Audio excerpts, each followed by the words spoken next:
Welcome back. It's another beautiful day in the Carolinas. It's another beautiful day on Earth. How are we feeling today, my man, BB? Like you said, another beautiful day on Earth. Wednesday, November 4th was a big day for America. Some breaking news. We're excited to get in the show. We got some things lined up for y'all, and we're pumped to get into it. Absolutely. Like BB said, some big news happened in the world today. President Donald Trump has been elected as the next president for the United States, and some people are celebrating, some people are not, but nonetheless, we are here to celebrate a beautiful day in Earth, on planet Earth, and in the USA, and we are more than excited to get into a lot of different things today. The College Football Committee came out with their top 12 teams yesterday, and we're going to get into some of our thoughts of that and what teams are one loss away from being out of this playoff match. Which teams are we surprised by? What things are we excited to see? This is going to be another great day. I mean, it's hump day, baby. We're halfway through another week. I hope your week has been half as beautiful as ours has been, and I hope today's episode is half as good as it was yesterday. Actually, let's make it a little bit better than yesterday, BB. Why not? I mean, we might as well. It's a week and a half in. We're starting to feel more and more comfortable with talking to this camera, with hanging out together via StreamYard and on YouTube, and hanging out with some of our fine guests. Today's another one. Today's another one just to stack another brick on top. And here we go, man. This show starts right now. This is Unlocked with Key and BB. We got Charlie in the chat saying, fellas, big fans. Hey, I'll flex to that. I'll flex to that. Appreciate you, Charlie. Today's another great day, man. I hope you're having a beautiful day yourself. Let's just get right into it, because the committee came out with their top 12 teams in college football, the top 12 teams that could potentially make it to the playoff, and it looks a little bit like this. Number one is Oregon, which is no surprise. Number two, which could be a surprise to some, is the Ohio State University, followed up by Georgia and Miami. Those are your top four. The top four seeds, though, as it stands today, would be Oregon, Georgia, Miami, and BYU would be the teams with a bye to start their college football journey. And it looks a little bit like this. Ohio State would be playing Ashton Jeanty and the Boise State Broncos at home, which that one would be electric, BB. I feel like that would be one hell of a football game. I would like to see that a lot. We were just talking pre-show about that game, and how cool would it be? I know you're an Ohio State Buckeye fan, but how cool would it be to see the group of five, Boise State, go into Ohio State and Jeanty put up 3 bills on them?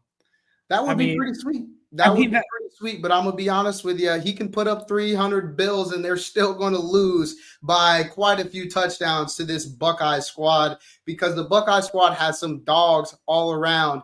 And you know what? They might end up playing Oregon in the Big Ten Championship. They take Oregon down in that second opportunity, and I could see them being that number one overall seed instead. And then now Boise State's got to go to Oregon, which is not as far of a travel from Idaho into the state of Oregon. And that would be a good game as well. I mean, they've already played each other, and Ashton Jeanty put up about 200 beans on them, and we'll see if he could do that again.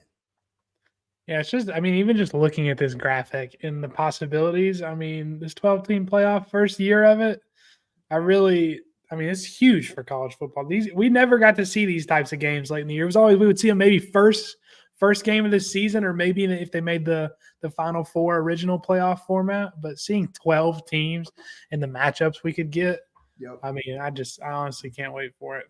Yeah, Indiana at Tennessee, that place is going to be rocking. Yeah, if Tennessee gets any form of a home game for a playoff, you can best believe the entire state of Tennessee is going to be flooding Knoxville, and it's going to be 100,000 in that stadium. 100,000. You talk about a tough place to play. That could be, I don't know if there would be a tougher place to play than those rowdy Tennessee conservatives with Donald Trump as their president playing at home in a college football playoff game. That game would be absolutely ballistic. But the Indiana team right now is undefeated. You know what I mean? Some say their strength of schedule, and I think they even put it up on their graphic yesterday. Their strength of schedule isn't up there with some of the big dogs like Georgia, but undefeated is undefeated. An undefeated team that has not gotten a lot of praise is the Army Black. Like where we at? The USA. Let's have some respect for Army, dude. They haven't lost a football game yet. They didn't even have their starting quarterback last week. Still win by double digits. I mean, this is a team like, is there a way you think, BB, that Army could find their way into the playoff this year? No chance? I don't think they will. Last night on like the little broadcast, they were saying like we want the 12 best teams, and what they put on, like the talent they show on the field matters. And I think the committees, they're going to say we see 12 teams that are better on the football field than Army. Even if Army had the resume to make it, I think they're just for like talent perspectives and game matchups, and everything's about clicks and numbers and moolah. So I don't really think Army has a chance to make it, even if they were to go undefeated. And that's a shame to say, because I mean, what else can you do if you're Army? You went undefeated. What else can you do? And I feel like that is why they made this 12-team playoff. So something like last year with Florida State, where they went undefeated, didn't make the playoff. And, you know, I thought that that's why we did this whole 12 playoff thing, so that we aren't missing out on undefeated teams getting their chance at running for the national championship. I feel like, how crazy would it be if Army, you know, they made it to the playoff, and, you know, we just get Donald Trump elected, and somehow, some way, he pisses somebody off. Now we're going to war. Army's supposed to be in the playoff. These guys got to go overseas. That would be We got to cancel. That would be absolutely unhinged. That would be a crazy way for the Army squad to go out. But I feel like, BB, like we did this so that undefeated teams, every undefeated team, got their chance to win the national championship. And now here we are with the Black Knights. They aren't even close to making the playoff. They're number 25. They're undefeated, and teams with multiple losses are all ranked ahead of them. I feel like there are some big games coming up, though. There are definitely some big games that are coming up starting this weekend. Alabama, who is right now ranked 11th, and they would have a date with Texas, another SEC opponent. They got to go into LSU, which, boy, you want to talk about Tennessee and how hard it would be to play there. I feel like the Tigers in Louisiana, they don't need a playoff game to make that place a scary, scary place to play. That would be an electric game if that were a playoff game, and it's going to be potentially even more electric with this game potentially being an elimination game. BB, do you think if whatever team loses this game, one team has to lose this game? This isn't the NFL; they can't tie. If whoever loses this game, are they cooked? Is there no way they make it into the playoff this year? Yeah, I think whoever loses this game is cooked. I don't see how they make it into the playoff with two losses, especially with all the teams that are below them. Like, here, let's pull this back up. How do we do that? There we go. There we go. Look at that. Like SMU, if they only have one loss and this team's got two losses, they're not getting in above them. If Ole Miss beats Georgia and they went out, I think they're getting in above them. Yeah. Yeah, so I think whoever loses between LSU and Bama, I think they are officially eliminated. Because, I mean, I'm almost positive that means that they can't get into the SEC title game, so they wouldn't really have enough games, a big enough resume down the stretch to kind of say they should make the playoffs. So, yeah, whoever loses this game, they're out of the playoff race. I like it. I mean, the SEC is an absolute battle right now. There are teams that are just like eating each other alive. Like, they're all great football squads. They're all good football teams. But at the end of the day, if you have three losses, it's so hard, I feel like, for the committee to be like, I get it. You lost to Texas, you lost to Georgia, and you lost to, Bama if you're LSU. But you lost. At the end of the day, you lost. We can't put you in. Ole Miss, if they can get a win here, they are now catapulted into that top 12 as well. And you have to put respect on the Rebels. You have to put respect on Jackson Dart and some of those playmakers that he has outside. Hopefully Trey Harris will be back playing this week versus the Bulldogs, but they've got some guys in Ole Miss. They have some big boys on that defensive line that are potential first round draft picks as well. So I mean, the SEC is stacked, and there's going to be a race to the college football playoff, and only 2 teams get into that championship game, and only 1 team gets the automatic bid into the college football playoff. And it just seems like there's going to be at least 1 team from the SEC that is not going to have their season this year. They're not going to get lucky enough to get in. I hope my boy Big 30 and the Bama Tide find their way into that playoff, and I hope they get this win on the road versus the Tigers. But man, this Alabama team has not looked the same since Nick Saban left, if I dare say so. I feel like we need to get some of that dog back. We have guys on, I feel like what was it, 3rd down a couple weeks ago, where guys are doing this. Wide receivers are like shooting jump shots while they're trying to. Nick Saban would not go for it, not at all. And some people are saying that Alabama should have hired the Oregon head coach, Dan Lanning, and some people are saying Kellen DeBoer's the guy. We have reports from the team that say Kellen DeBoer's a good coach. We like Kellen DeBoer. We've had a good time with him as our coach. But at the end of the day, winning is everything. And if you lose this one, that's 3 losses on the season. When's the last time Alabama lost 3? You know what I mean? Like they don't accept 3 losses. And LSU, I mean, some people are trying to say Nussmeier is, an NFL caliber quarterback. And some people do the double thumbs down and say that he's not. But there's no better time for him to show what he's got than this week versus Alabama. It is going to be a night game. College game day will be there. All eyes are on you, Jalen Milroe 1 and Nussmeier 2. And we need to see something. I hope Jalen Milroe is able to right the ship in Alabama, because he's got the playmaker outside. You know, he's got Ryan Williams.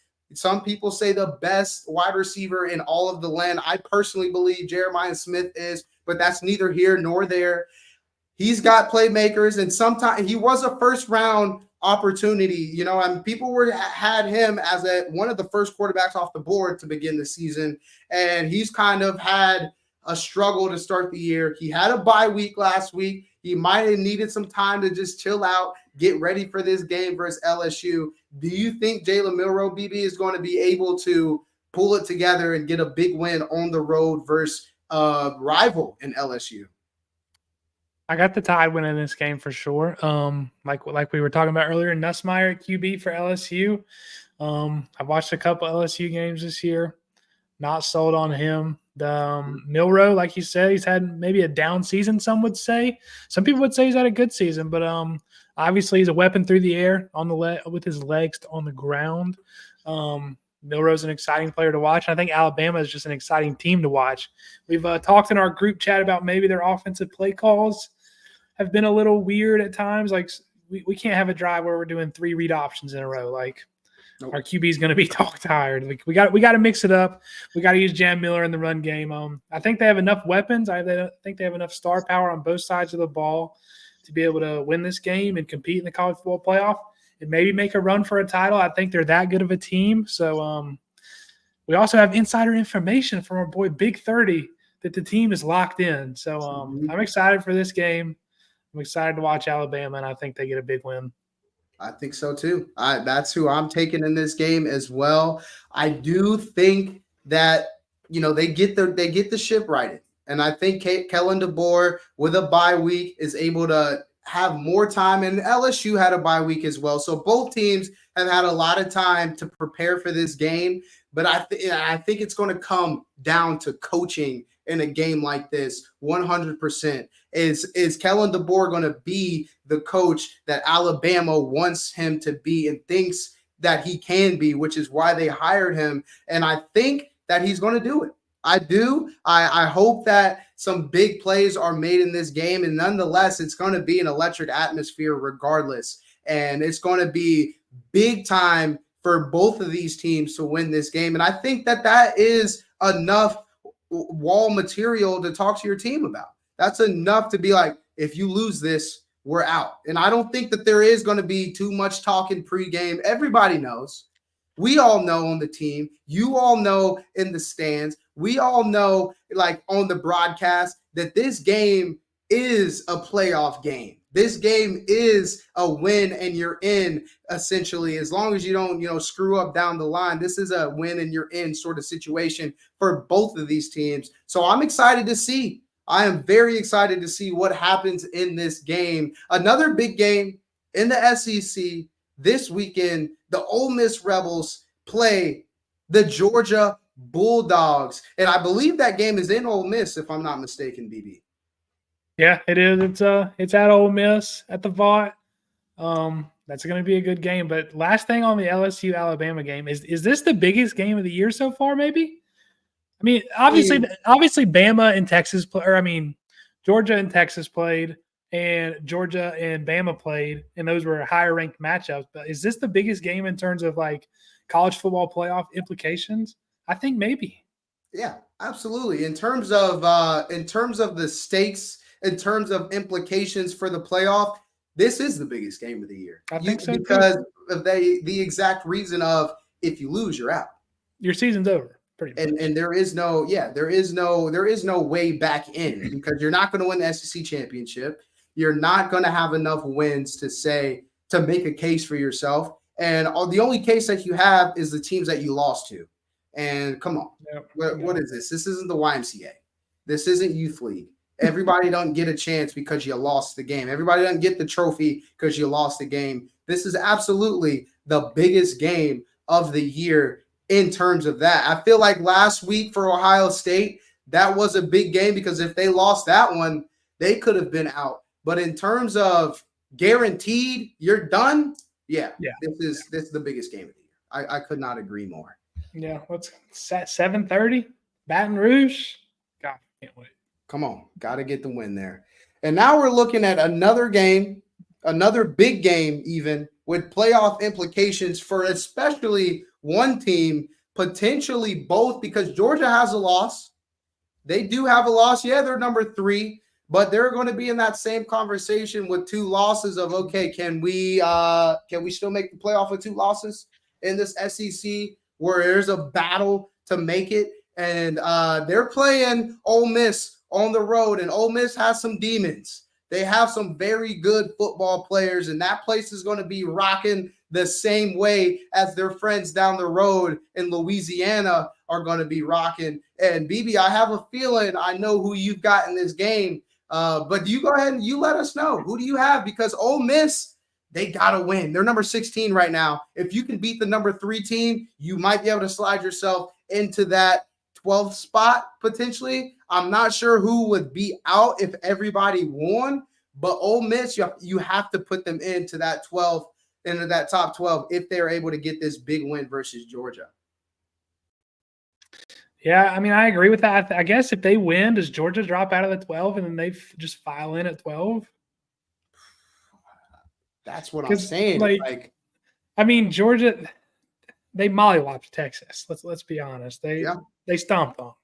Yep. And but I mean, Ole Miss, I feel like over the past couple of years, they've always been hyped up, never won the huge game they needed to. They definitely got the playmakers this year. We were talking pre-show about Trey Harris. Hope he's back. I mean, we saw last week without Trey Harris, Jordan Watkins scored 5 touchdowns. So, I mean, you obviously have another receiver there. They have Juice Wells, who was a big-time transfer. He hasn't really done too much this year, but he was highly touted coming in. Defensive side of the ball, Walter Nolan was the number 1 ranked transfer in the portal. So, he's a star. I don't even know the other guy's last name. It starts with a U. It's one of those ultra like Umalamalamalalay, something like that. But he's supposed to be a first-round pick as well, coming off the edge. So obviously they got the pieces to do it. A huge game against the Georgia Bulldogs. Georgia's ranked number 3. Would like to see Ole Miss win it. Interested to see what happens if they do win it, where Georgia goes, where they go. I'm not sure what time this game's at, but We're excited to watch it. Just got intel from the wife. It's at 3:30. 3:30. That's a good college football Saturday. We got Ole Miss, Georgia rolling straight into LSU, Bama. Yeah. That's down south football right there, baby. And there's nobody else to be making plays on a weekend on a Saturday than the teams in the SEC. And I do think, I mean, if Georgia loses this one, depending on how the game looks, like, yes, you have to put in the Hotty Toddy Rebels.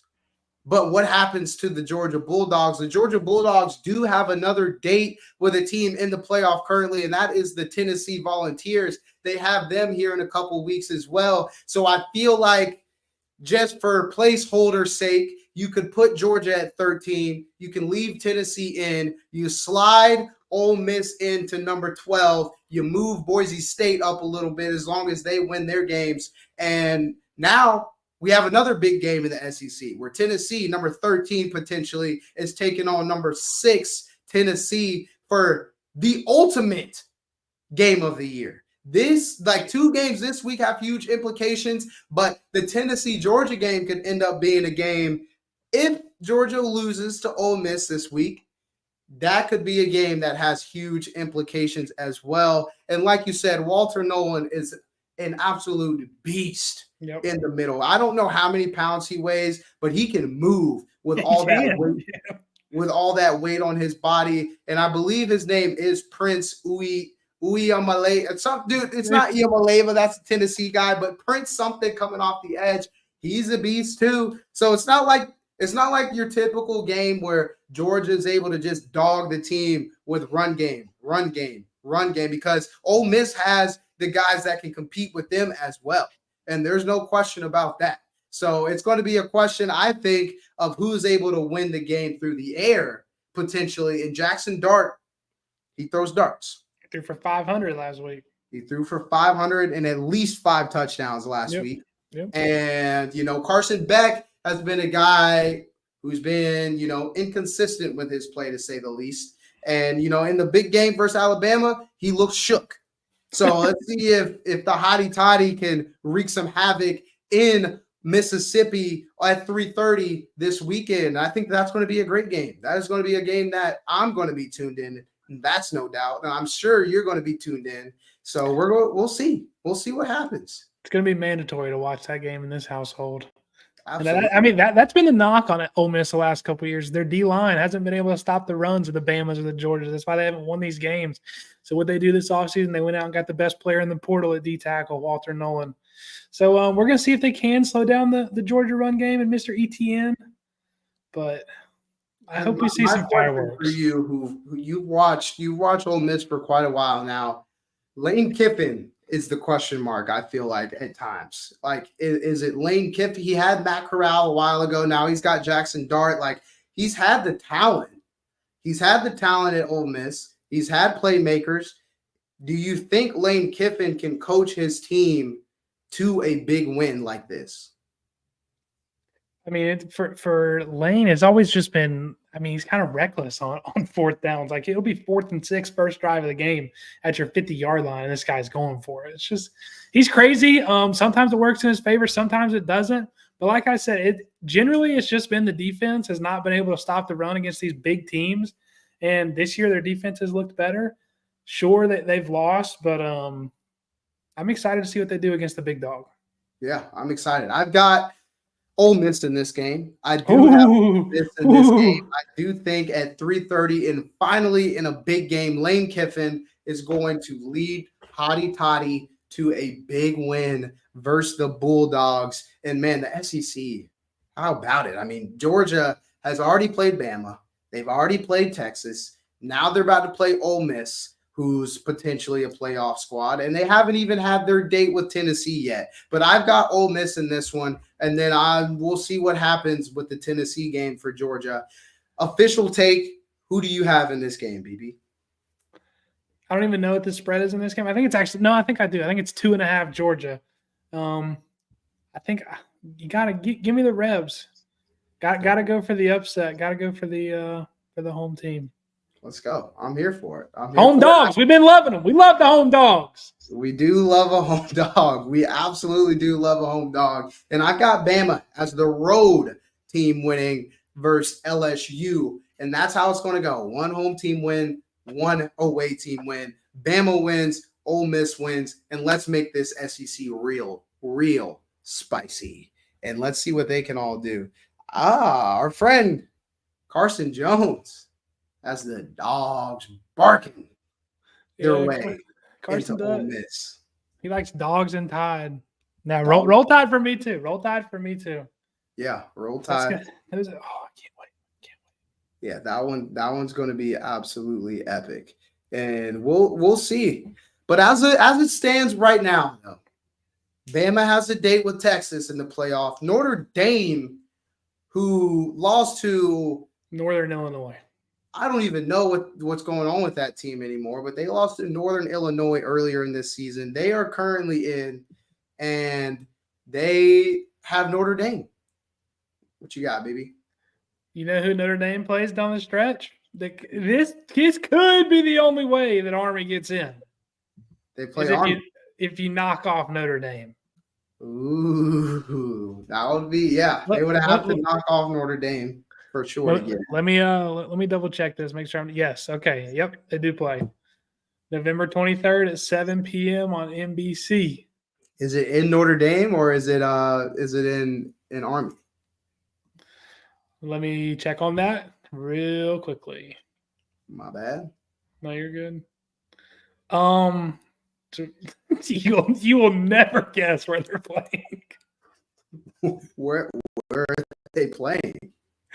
They are playing in the Bronx, New York, in Yankee Stadium. What? What? Dude, that's crazy. That's gonna be a cool game if Army's still undefeated at that point. Yeah, I guess so. I mean, technically, Notre Dame is in. Where is that? Is that in Indiana? Notre Dame? I think Notre Dame. So, yeah. I think Notre Dame's in Indiana. Army's in New York. So okay, that one's gonna be pretty fiery. Going to the Bronx. Yankee Stadium. And that is the one way that number 25 Army could find their way into the playoff. Another team that I'm interested in seeing if they could find their way in the playoff. They have two guys that are projected top 5 picks in the NFL draft. And that is the Colorado. Hang on. Sorry about that. That is Colorado. Colorado has two guys that could alone take their team to the playoff. They're going to have to win the Big 12. They already have 2 losses, if I'm not mistaken. So they're going to need BYU to take an L. They're going to need Kansas State also has 2 losses. They're going to have to find their way into the Big 12 championship if they want to win and make it into the playoff. But BB, they have the playmakers that could make views and they could make ratings very high for the college football playoff this year. Yeah, if they made the playoff, that would be I'm pulling up the Big 12 standings as we speak. But yeah, if Colorado made the playoff, can you imagine? Okay, yeah, it's BYU, Iowa State, and Colorado are the top 3 teams in the Big 12, and Kansas State, but Colorado's ranked ahead of them right now because they only have 1 conference loss. So does Colorado play Iowa State? I would have to assume that they play Iowa State. No, and they don't. They just their final 4 games are Texas Tech, Utah, Kansas, Oklahoma State. So Colorado. The only way I think Colorado gets in is if they somehow get into the Big 12 game and they win it. Yeah, that would be sick. That would be sick. That would be sick nasty. That's their one way to get in. And they would have to, they were relying on a BYU loss. They're relying on an Iowa State loss. And we'll see what can happen there. I'm not exactly sure if I believe in it, but I think I saw yesterday they have like less than a 19% chance maybe to make it into the playoff, which, odds speaking, statistically speaking, that's not good for them. But if the Colorado voters can make it in, that'd be awesome to have Deion Sanders, to have Travis Hunter, and to have Shedeur Sanders playing football late into the season. I think that would be exactly what exactly what college football needs. That's why we're doing 12-team playoffs. It's to get matchups like this somehow, some way into the playoff. So we'll see what happens. Colorado versus Texas, first playoff game. Colorado beats Texas. That'd be crazy. That would be crazy. But Iowa State and that's what I was literally about to say that. Yep. Iowa State and Kansas State play last week of the season, so one of those teams won't make it. We need one of those whoever of those two teams loses that game or wins that game, we need them to take an L prior. So we need both of these teams to each lose towards the end of the season. Are they both undefeated in the Big 12? They're Iowa State is 4-1, Colorado's 4-1.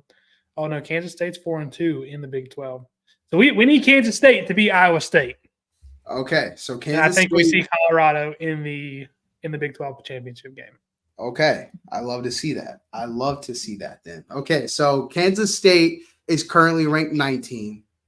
Iowa State is ranked 17. Okay, so one of those. Okay, so we need Kansas State to lose. I would love to see it, man. That would be freaking.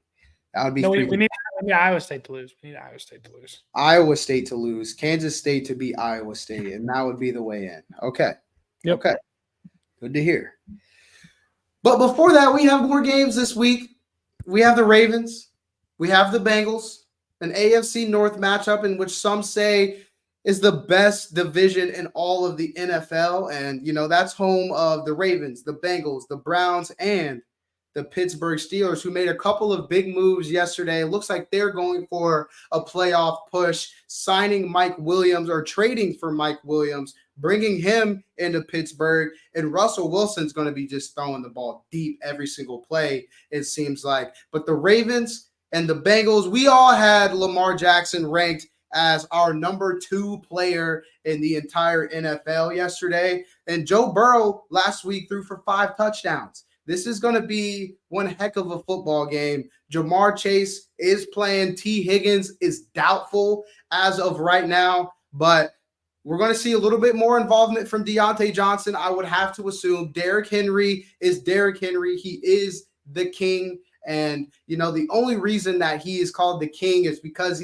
it's just not right to call him Jesus, because he would be the next coming of a football version of that. And the king is the next thing up. And he is unstoppable, dude. I'm surprised nobody had him as a top 5 player with how long that he's done it, with his ability to just stay healthy as a running back who takes big hits. They got playmakers everywhere. And this is going to be a good game. I believe right now the Ravens are favored by 6 points, but the Bengals, they need a big win, man. They need something to get their team running, get their team rolling. BB, do you think that this is the win that the Cincinnati Bengals can get to really push them into playoff contention and move them towards making the playoffs this year? I mean, we've talked about it on previous weeks or previous episodes on this show that we think T. Higgins is probably one of the most important pieces to the Bengals. And like you said, he is doubtful this week. It's in Baltimore. It's not in Cincinnati. So I think if T. Higgins can't go, that in combination with it being in Baltimore, I really don't think I can see the Bengals winning this one. Okay. I don't know, dude. The Bengals they struggle in the big games, and I don't know if they've won a home game yet this year. They are on the road versus the Ravens tomorrow, but the Ravens are such a scary team because they have pieces everywhere, but where they struggle the biggest is in their pass game. And some could say that is the Bengals' greatest strength with Joe Burrow throwing the football. So that would be their recipe to winning this football game, is if Joe Burrow can throw for 250, throw for 300, and throw for multiple touchdowns to Jamar Chase, to Mike Gesicki, to hopefully T. Higgins, even though he's doubtful. Doubtful typically means the guy's not playing. Yeah. But in this case, but the truth is you never know. That would be their one way to getting this win, is if they can outscore the Ravens. And I do think that it is going to be a high-scoring game. I do think that the Ravens are going to put up at least 25, 28 points, and I could see the Bengals covering that 6 points, but I don't know if they're going to win this game. You know what I mean, BB? Overs at 53.5. So yeah, it's supposed to be a high-scoring affair. So mean, I don't know. It's tough to say. I mean, like you said, that is their biggest struggle. I saw Ravens fans on Twitter. They were upset that they didn't make the trade for Marshawn Lattimore, and instead he went to the Commanders. That would have been a big time get for the Ravens because Mhm. that has been their one strength on defense. Is teams can pass all over them. But Yep. Baltimore's winning for sure. Baltimore is winning for sure. I hopefully we'll be able to get Maxi on here at some point to get Maxi's mortal lock. But I don't know. We got some help from our guy in the chat. Yeah, Lamar is 9-2 versus the Bengals. Lamar and the Ravens own Joe Burrow, apparently. But this just feels like Joe Burrow land. When everybody counts out Joe Burrow, whenever people say, this is not their season, whenever he quietly just trickles his way back into games, back into seasons, back into contention for being one of the better quarterbacks in the league. And this is the exact game where he typically does something like that. And I could see this being a game. I could see this being the game where the Cincinnati Bengals win. And as a matter of fact, give me the Cincinnati Bengals to cover 6 points and to win the game outright on the road versus the Baltimore Ravens. And this is going to be, we got some fun football ahead. And that's what makes this so magical, man. That's what makes this show worth celebrating is the fact that we do have so much good football coming up. It's going to be, the best division in the NFL and the best conference in college football. And it all comes down to this weekend for a lot of people. If the Bengals lose this game, they're going to be 4-6. I can only imagine what their odds would be to make the playoffs if you are 4-6. That leaves you with very little games to get back and to get, because the most that they can be is 10 at that point would be 11-6, and that's if they run the table. That you're not running the table, not with the AFC North. They still have to play the Steelers. You know, I think I would play the Steelers twice. They still have to play the Steelers twice. I would assume they have to play the Browns at least one more time.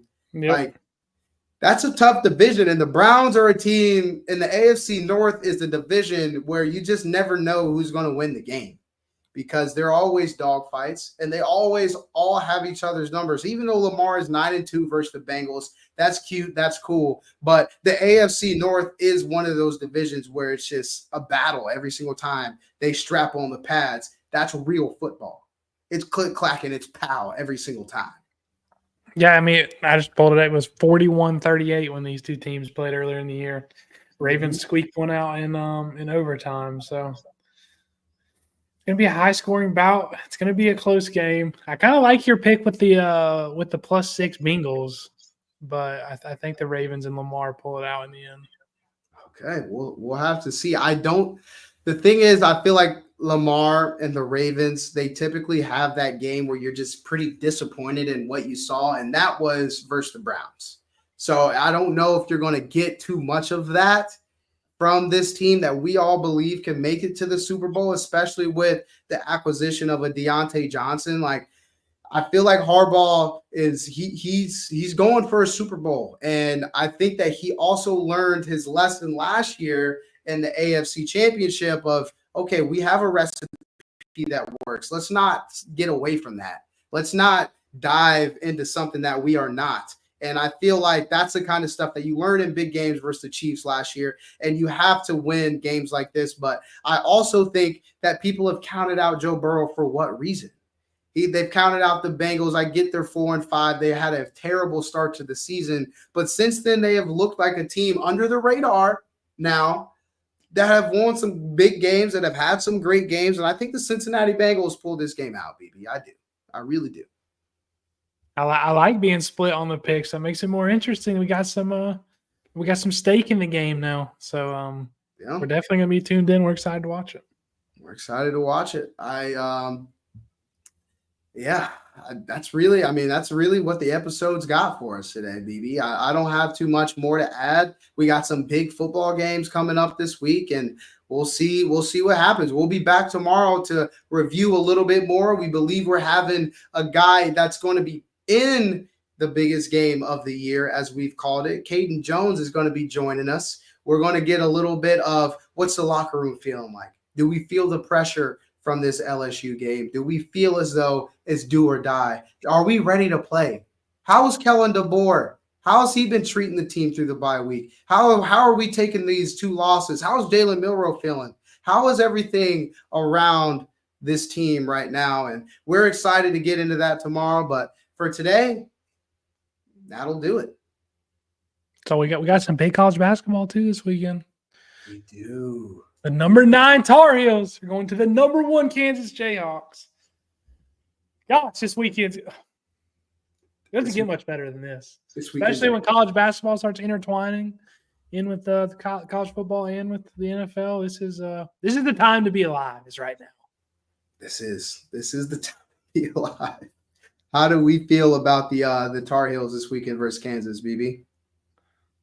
We got 30-year-old RJ Davis. This guy can go for 40 on any given night. We were down to Elon late. We were down 71-69. RJ hadn't really done anything special all game. I think he had like 14 points at the time. I think he kind of decided we're not losing to Elon. He rattled off a quick layup, then drilled a 3 next possession. And just like that, the game was pretty much in the Tar Heels' hands for the rest of the game. I think we ended up winning 90-76. So I feel he's a player that can take over a game. We got a lot of young guys that are getting PT this year, which is not something we're entirely used to. We've had Armando and RJ for the past couple of years. So we're an exciting team to watch. We're a fast team to watch. It would be an enormous win to get one at Allen Fieldhouse at the Kansas Jayhawks. Yeah, early on in the season, that sets the tone. And RJ Davis is the kind of guy. It's like I've watched some UNC games in some big games, and it's like, where's RJ? What's he up to? Is he playing today? Then all of a sudden, bam. Yeah, there he is. There he is. And speaking of the UNC Tar Heels, we have a UNC Tar Heel alum who made a surprise visit to talk a little bit about the AFC North, to talk a little bit about Alabama's big game this week versus LSU. We got some guys that we got to get some things. We got to get some things answered. We got to get some takes. And ladies and gentlemen, we have just the guy to do that. He knows everything AFC North. He knows everything Alabama football, and he knows everything UNC Tar Heels, everything that we've talked about today. Ladies and gentlemen, Carson Jones. What's good, my boys? How we doing? We bring the boom. We're bringing the boom every day, baby. Let's go.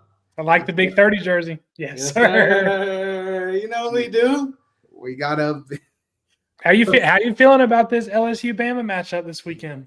I feel good. You know, obviously, Bama hasn't looked the way that, Bama should, after the Georgia game. Obviously had the big letdown versus Vanderbilt, the letdown against Tennessee. But, I mean, last time we were coming off a bye was the Georgia game. We came out hot, came out hungry, had a good game plan against Georgia. And I think with a week to prepare, the guys, the team, obviously they know, I mean, this is do or die. Backs against the wall. DeBoer already came out and said, we're going to fight. We're hungry. We want it all. So, I always got faith in the Tide. So I think we're going to pull this one out. Yeah. Okay. CJ brings the boom. Is this Chaz? I think it's Chaz. That's what I was saying earlier when I saw Fella's big fan.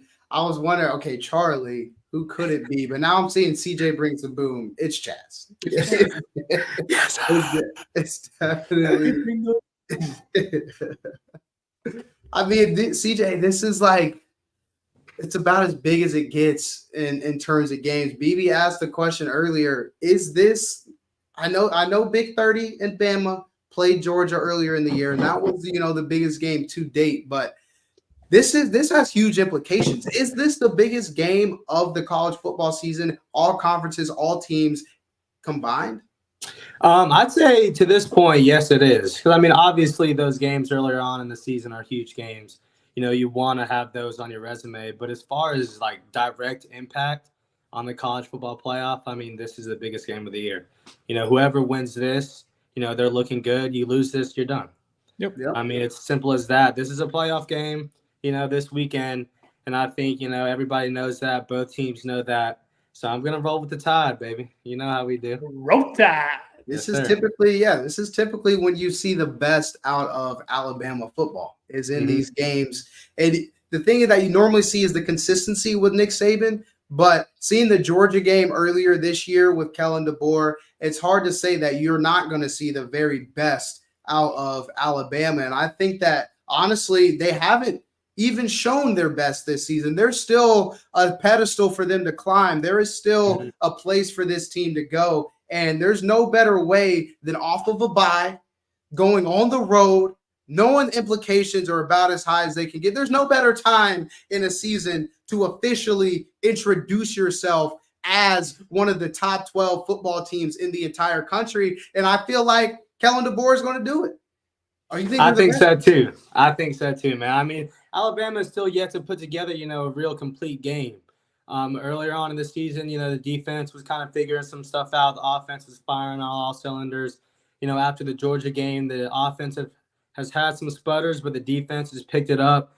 So I think, after this bye week, they're going to get it, put it all together, come out there in Baton Rouge, get a big W, walk out of there feeling good.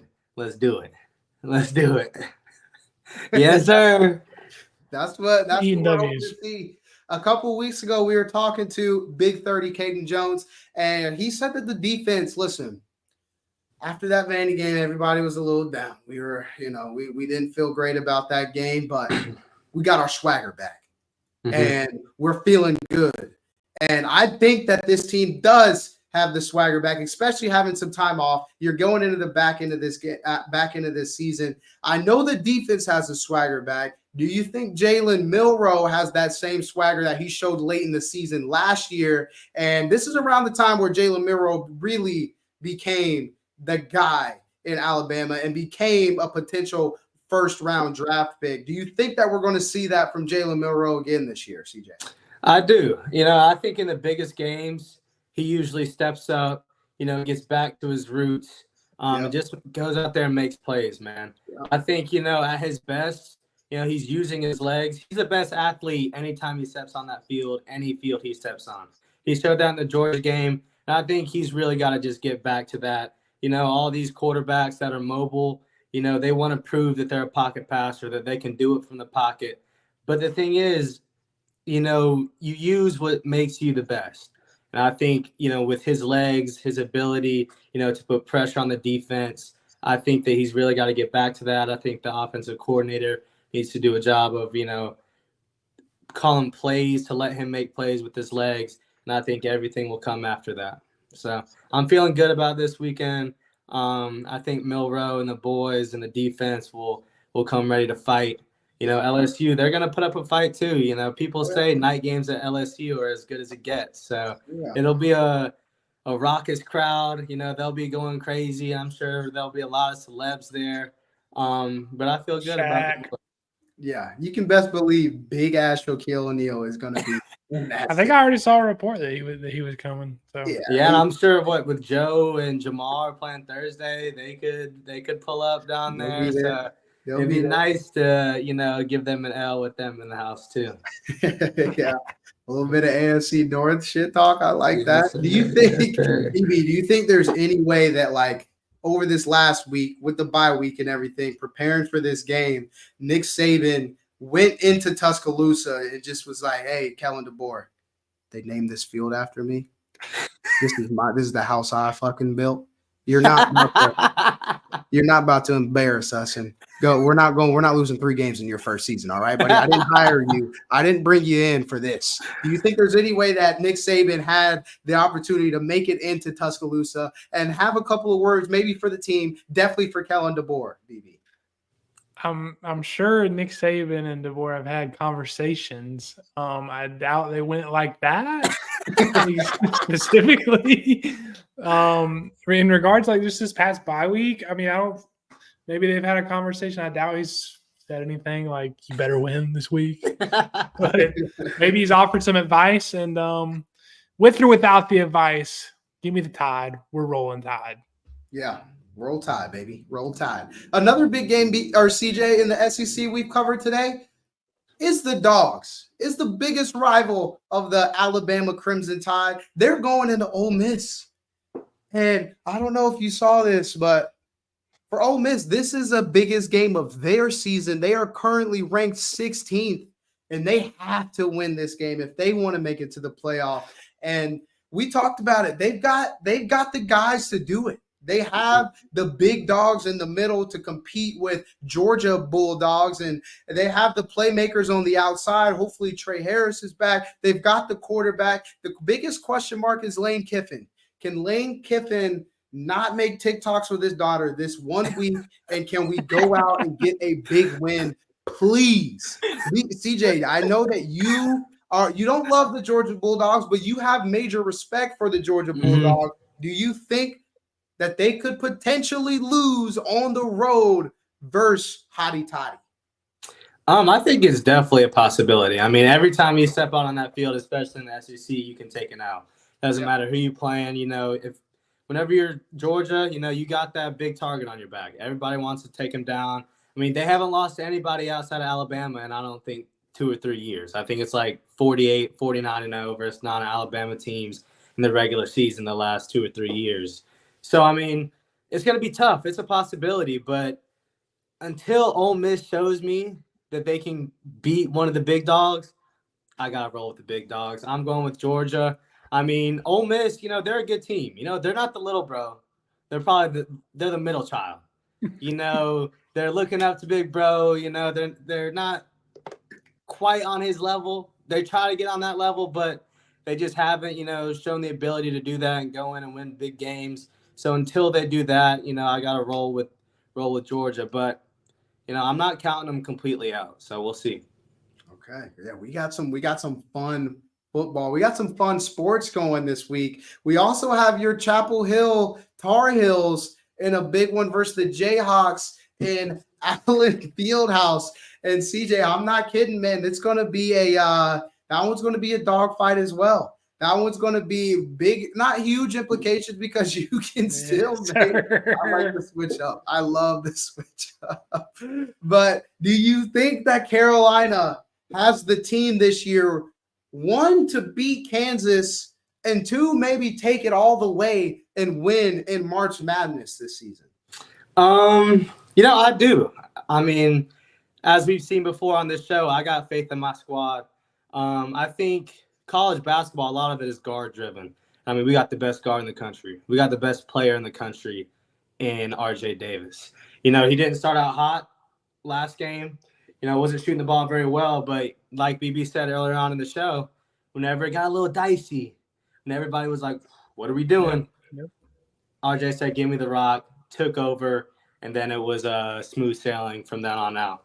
We got a weird team this year. Pretty guard heavy. We play a lot of small lineups, and that's a big change from traditional North Carolina basketball. With Roy Williams, you never saw us out there without two big men.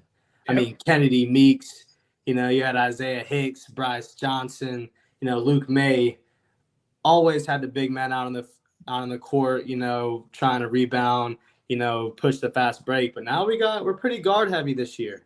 So we're going to play fast. We're going to shoot a lot of threes.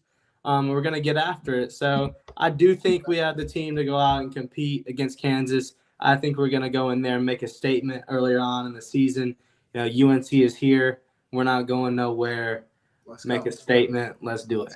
I like that. And RJ Davis, I believe, is currently the second highest rated player, or like betting wise, on DraftKings to win the Wooden Award. And as we can see right here, UNC, they got a little bit of a hill to climb, as according to Vegas, at least according to Vegas. Vegas thinks UConn's going to repeat. They're going to win the national championship again this year. But like you said, RJ Davis is certainly the best guard in the country, potentially the best player in the country. And I think that this is a good game, BB, for a guy like RJ Davis to show up and show out for an entire 40 minutes of a basketball game, because there are times where in the big games, RJ Davis kind of disappears a little bit. I'm not saying, like, he is definitely the best player on the court, but there are times where he disappears. Am I right, BB? I mean, in our last NCAA tournament loss, we were 1 seed. That was probably his worst game as a Tar Heel. It was straight up sad. I'm pretty sure he was like 4 for 20. Yeah. So I think we got a different RJ this year. They said on the broadcast he needs to average 22.5 points for this season to break the all-time UNC scoring record and the all-time ACC scoring record. Had 25. It was 24-25 night one. So he's on his way. And I think that trend continues. I expect a big game from our 5th year. Let's walk into Allen Fieldhouse and let's catch it up. I mean, it's about as electric as it could get as an early season college basketball game. Nobody else is going in. They play neutral sites, sure. We'll go play in Madison Square Garden. We'll go play in another arena. Nobody's going to the number 1 team in the country this early in the year. Yeah, that one's going to be, I'll be tuned in. Like, I'm not the biggest college b-ball guy as of recently, but those are the kind of games where it's like, let me see what's going on with the Tar Heels in this big game versus Kansas. And I think that one's going to be fun. Yeah, that one's going to be fun. The last thing to cover, CJ, and get your take on is tomorrow night, AFC North battle. You already have your team in the AFC North. There's no doubt about that. But I guess the question is, which team do you hate less as the Cincinnati Bengals take on the Baltimore Ravens? And the Cincinnati Bengals are +6 right now with Joe Burrow and company rolling into Baltimore versus the potential MVP for a 3rd season in a row. Lamar Jackson, is it the 3rd season in a row for Lamar, or would this just be his 3rd overall MVP? Okay, that's what it is. Do you think that Lamar, MVP candidate, can beat Joe Burrow and the Cincinnati Bengals at home tomorrow night in primetime? Oh, for sure. I mean, will they? I'm not sure. I think the Bengals keep it close. I like Bengals +6. But like I said earlier, Lamar, kind of owns the Bengals, man. 9-2. I mean, that's pretty impressive. Yeah. Whenever you think about, Joe has been there 4 or 5 years. That's the majority against Joe. Joe is one of the top QBs in the league as well. Their offense is, firing on all cylinders right now. I like the Bengals to keep it close, with the Ravens passing defense not looking too good as of late. I think Joe goes in there. They put up some points. So I like the Bengals +6. I'm not sure who's going to win the game. If you guys have me on tomorrow, I'll know tomorrow. But as of now, I know for sure Bengals cover 6. So I'll let you know who wins tomorrow. But okay. I love to hear it. BB took the Ravens to win. I think BB likes Bengals +6 as well. I think +6, that's good value right there. +6 Bengals? Yeah. It's going to be, the over is set at 52.5. So, Vegas knows something's about to go down. But the question is going to be who is going to put up all these points. And the Ravens struggle with pass defense. And they didn't get anybody to, relieve that problem. But they do have Deontay Johnson now. And let's see what happens. I think that's going to be one of those games where it's just like, let's strap them up and let's play. The same way the UNC Kansas game is let's tie them up and let's play. The same way that Ole Miss versus Alabama is going to be let's see who's got RJ Davis. Yeah, that's RJ right there, baby. Okay. This is going to be a fun weekend. And we're 1 day away from beautiful football. We're 2 days away from some great basketball, 3 days away from college football. It is officially hump day. How's your work week been, CJ, in terms of like school and class and things like that? It's been good. Had lab today, went in there. We were working on the legs today.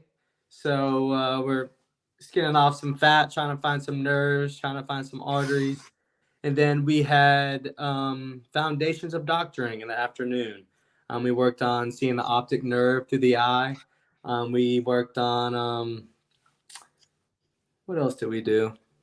Oh, checking the abdomen. We did some abdomen palpitations, checking on the liver. So it's been a good day. Got some studying to do tonight, so about to knock that out after this, but it's been a good week.